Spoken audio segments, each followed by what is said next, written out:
क्या आप जानते हैं भारत का रोड नेटवर्क दुनिया में दूसरा सबसे बड़ा है? जी हाँ, कुल 62 लाख किलोमीटर से भी ज्यादा के रोड्स के साथ हमारा रोड नेटवर्क दुनिया में सिर्फ और सिर्फ अमेरिका से छोटा है। लगभग पूरे देश का वजन संभालते हैं ये रास्ते। पूरे देश का करीब 71% फ्रेट और 85% पैसेंजर ट्रैफिक कैरी करते हैं ये रोड्स। और इन रास्तों की बदौलत सारा देश आपस में जुड़ा हुआ है और साथ साथ आगे बढ़ता है। तो चलिए आज बात करते हैं इन रास्तों के बारे में। आज मैं आपको बताऊंगा भारत के रास्तों के बारे में कुछ ऐसी चीजें जो आपको पता नहीं थी, बिल्कुल फंडामेंटल फैक्ट्स, और जानने के बाद आप जरूर खुश हो जाएंगे। आपसे बस एक रिक्वेस्ट की लास्ट तक जरूर देखिएगा इस वीडियो को, बिकॉज मैं चाहता हूँ कि आप कुछ भी मिस ना करें। विद हैविंग सेड दैट, मैं हूं नंदन, आप हैं मेरे चैनल पर। शुरू करते हैं इस वीडियो को यहाँ से।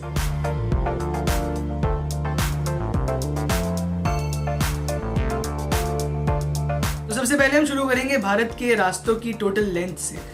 भारत में टोटल रास्तों की लेंथ करीब 62,16,000 किलोमीटर के आसपास है और इन रास्तों को हम 7 अलग अलग कैटेगरीज में डिवाइड करते हैं। और ये रास्ते हैं national highways, expressways, state highways, district roads, rural roads, urban roads और प्रोजेक्ट रोड्स। और इन रास्तों को बनाया और मेंटेन अलग अलग बॉडीज द्वारा किया जाता है और यही कारण है कि आप जो रास्तों पर माइलस्टोन्स देखते हैं उनके कलर अलग अलग होते हैं। जैसे कि येलो और व्हाइट कलर नेशनल हाईवेज के लिए यूज किया जाता है, ग्रीन और व्हाइट कलर स्टेट हाईवेज के लिए यूज किया जाता है, ब्लू या ब्लैक और व्हाइट का कॉम्बिनेशन डिस्ट्रिक्ट रोड्स के लिए यूज किया जाता है और ऑरेंज और व्हाइट का कॉम्बिनेशन यूज किया जाता है रूरल रोड्स के लिए। वैसे तो भारत में 87 नेशनल हाईवेज है जिनकी टोटल लेंथ करीब 1,51,000 यानी कि 1,51,000 किलोमीटर से भी ज्यादा है। लेकिन कंफ्यूजन वहां आती है जब आप ऐसे नंबर्स देखते हैं हाईवेज पर, 3 डिजिट वाले नंबर या फिर 3 डिजिट नंबर के साथ एक अल्फाबेट भी होता है। इसका कारण मेरे ख्याल से आपने कभी नहीं सोचा होगा क्या है। इसका कारण जानते हैं क्या है? ये जो मेन हाईवे है, सपोज कीजिए ये मेन हाईवे का नंबर है और ये जो है उसी का एक सेकेंडरी रूट है। और जो अल्फाबेट वाले हैं हाईवेज वो इन ब्रांच लाइंस के भी ऑफस्प्रिंग्स होते हैं। भारत का सबसे लंबा हाईवे श्रीनगर से कन्याकुमारी की तरफ चलता है और लिटरली कश्मीर से Kanyakumari put to action. 4,112 kilometre लंबा नेशनल हाईवे 44 इंडिया का सबसे लंबा हाईवे। और जानते हैं सबसे छोटा हाईवे कौन सा? नेशनल हाईवे 47A और ये सिर्फ और सिर्फ 6 किलोमीटर लंबा है। अच्छा, सॉरी टू इंटरप्ट, बट अगर आप मुझे पहली बार यूट्यूब पर देख रहे हैं तो आपसे हाथ जोड़कर रिक्वेस्ट कि प्लीज चैनल को सब्सक्राइब कर दीजिएगा, बिकॉज मैं ऐसी वीडियोस बनाते रहता हूँ और आप निराश नहीं हो। हमारे नेशनल हाईवेज को जैसे नाम सजेस्ट करता है, सेंट्रल गवर्नमेंट बिल्ड और मेंटेन करती है और इसकी जो पेरेंटिंग बॉडी है वो है national highways authority of India. अब नेशनल हाईवे की बात कर ही रहे हैं तो सबसे पहले गोल्डन क्वाड्रिलेटरल और north south east west corridor के बारे में बात कर लेते हैं। गोल्डन क्वाड्रिलेटरल प्रोजेक्ट जो था ये हमारे then prime minister Shri Atal Bihari Vajpayee ने स्टार्ट किया था और इस प्रोजेक्ट का एम था कि भारत के 4 मेगा सिटीज यानी कि दिल्ली, मुंबई, कोलकाता और चेन्नई को आपस में नेशनल हाईवेज के बेहतरीन नेटवर्क से कनेक्ट करना। एक और है north south east west corridor, मतलब भारत के उत्तर से लेकर दक्षिण तक और पूरब से लेकर पश्चिम तक कनेक्ट करने वाले हाईवेज। ये एक्चुअली नॉर्थ साउथ जो कॉरिडोर है, जैसे कि मैंने पहले बताया था, श्रीनगर से लेकर कन्याकुमारी तक चलता है और जो ईस्ट वेस्ट कॉरिडोर है वो असम में सिलचर से लेकर गुजरात के पोरबंदर तक चलता है। वैसे देखें तो नेशनल हाईवेज हिंदुस्तान के लिए बहुत इंपॉर्टेंट है, बिकॉज पूरे देश का सिर्फ और सिर्फ 2.5% रोड्स इंक्लूड होते हैं नेशनल हाईवेज में, लेकिन जो ट्रैफिक है वो 40% होता है। तो इन रोड्स पर बहुत प्रेशर होता है। हाईवेज खाली सेंट्रल गवर्नमेंट नहीं बनाती, हाईवेज को स्टेट गवर्नमेंट्स भी बनाती है, मतलब भारत में स्टेट हाईवेज भी होती हैं। भारत में करीब 1,46,000 किलोमीटर से भी ज्यादा के स्टेट हाईवेज हैं और एक मजेदार बात यह है द स्टेट ऑफ महाराष्ट्र पूरे भारत के स्टेट हाईवेज का 22.15% अकेले संभालता है। स्टेट हाईवेज को बनाने के लिए और मेंटेन करने के लिए स्टेट गवर्नमेंट्स भी NHAI की तरह ही और बॉडीज बनाती हैं जो इनको बनाते हैं और मेंटेन करते हैं।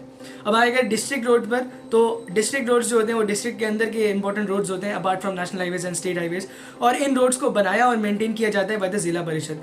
और जब बात करते हैं रूरल रोड्स की तो ये तो और मजेदार होने वाला है, बिकॉज गाँव को सेल्फ सफिशिएंट अगर बनाना है तो गाँव के रास्तों का कंट्रोल भी पंचायत के हाथ में देना जरूरी है।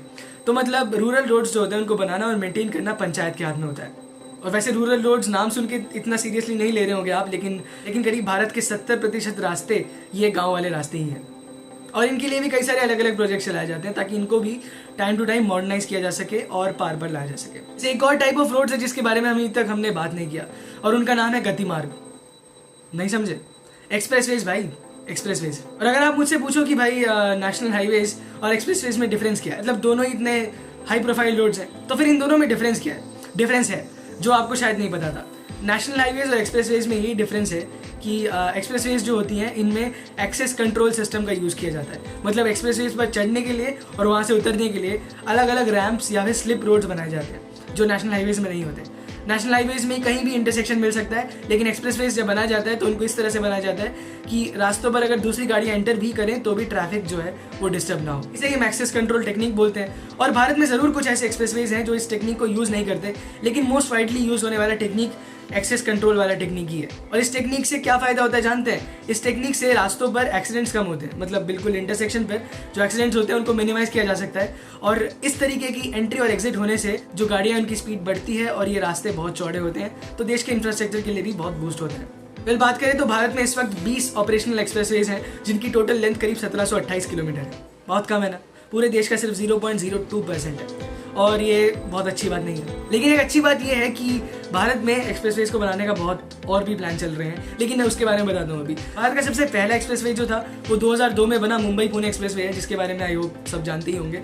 और भारत का सबसे लंबा एक्सप्रेसवे है आगरा से लखनऊ वाला एक्सप्रेसवे। भारत का सबसे वाइड एक्सप्रेसवे 14 लेन्स का दिल्ली मेरठ एक्सप्रेसवे है। अभी 29 एक्सप्रेसवेज जो हैं वो कंस्ट्रक्शन में चल रहे हैं और इनकी टोटल लेंथ जो है वो करीब 10,420 किलोमीटर है। 26 और एक्सप्रेसवेज ऐसे हैं जिनको और भी प्लान किया गया आगे के लिए, और इनकी टोटल लेंथ करीब 11,863 किलोमीटर होने वाली है। और सबसे इंपॉर्टेंट और सबसे मजेदार प्रोजेक्ट जो इसमें एक्सप्रेसवेज का चल रहा है वह है दिल्ली से मुंबई तक डायरेक्ट बनने वाली एक्सप्रेसवे, करीब 1350 किलोमीटर लंबी और 8 लेन वाइड होने वाली है। जब रास्तों की बात हम कर ही रहे हैं तो एक और प्रोजेक्ट के बारे में आपको बताना चाहता हूँ जिसका नाम है भारतमाला।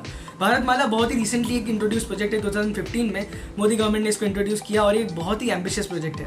भारतमाला प्रोजेक्ट के अंतर्गत 83,677 किलोमीटर के नए हाईवे बनाने का प्लान है और 550 डिस्ट्रिक्ट हेडक्वार्टर्स को 4 और मोर लेन हाईवे से कनेक्ट करने का प्लान है, जबकि आज ये नंबर सिर्फ और सिर्फ 300 है। तो आप समझ सकते हैं भारत के बहुत सारे डिस्ट्रिक्ट ऐसे हैं जो अभी तक 4 लेन हाईवे से कनेक्टेड नहीं है। इस प्रोजेक्ट की लागत पता है कितनी है? $75 बिलियन।